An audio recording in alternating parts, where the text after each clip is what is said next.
welcome to Elvinley Railways. Feeling a little bit better now from COVID, thankfully. Yeah, I've been doing a lot more work on the Z gauge.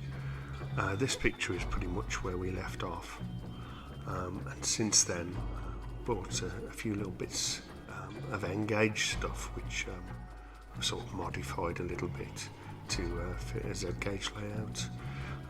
You'll see those bits in a minute.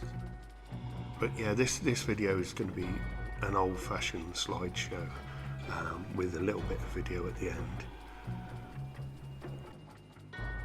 So there you can see the little transfer building. There's a little road coming in just over the main line there.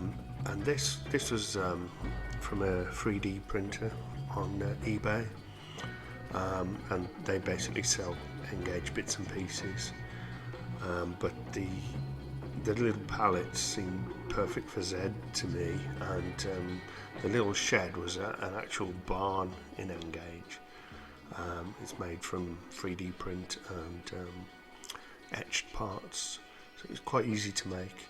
I just modified it slightly.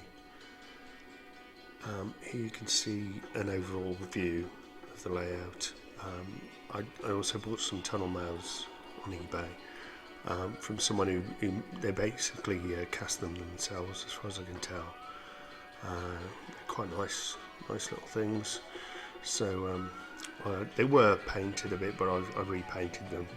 I'm not sure if you can hear that ambulance going past. Sorry about that. Yeah, so I repainted them a bit, and you can see the landscape sort of developing a little bit more there. The little water tower that you can see, again, that was an N-gauge model that's just been cut down to size. Just to the right of the little unloading platform, you can see there's a tiny little office I've made. Just sort of scratch built that and the steps for it.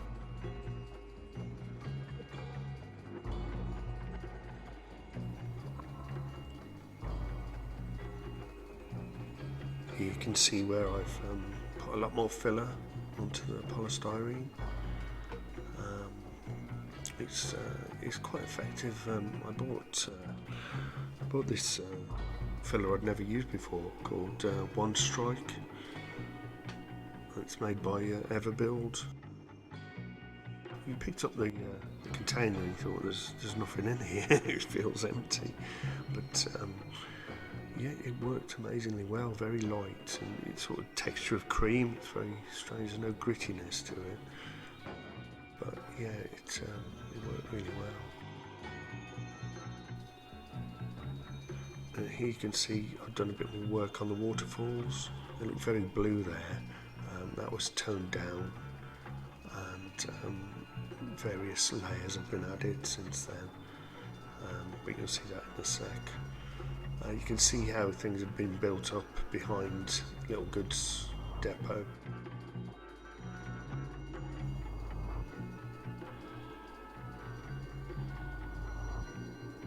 Got a few more wagons as well for the railway, plus an F7 unit and some Marklin coaches as well.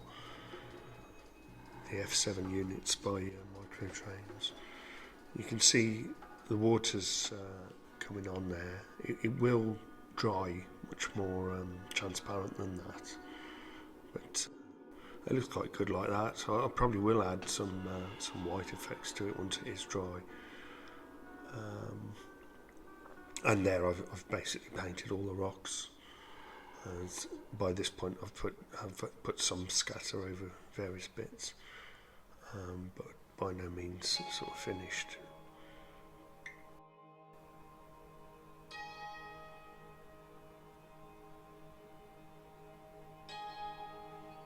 I've also tried to disguise the point switches a little bit, because they're rather massive on Z gauge points, so I've sort of just put a bit of scatter over them.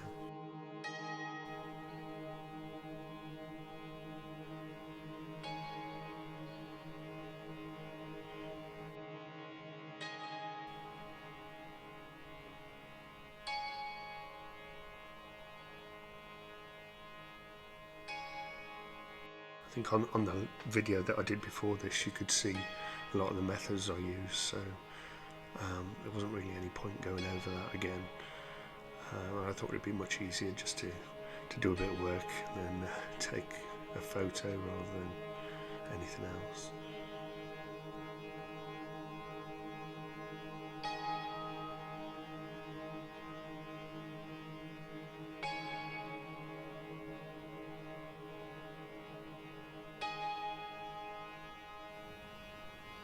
That's the filler I used.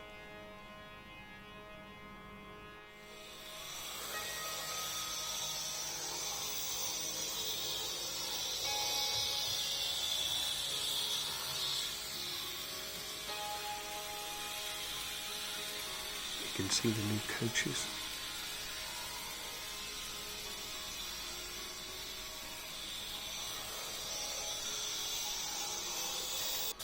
And that's the Micro Trains. F7 in the background, in the upper line. Very noisy beast at the moment, but my friend Mike said that was the case, but just running it in. It's a view from the other side. That's as far as I've got so far, so thanks for watching.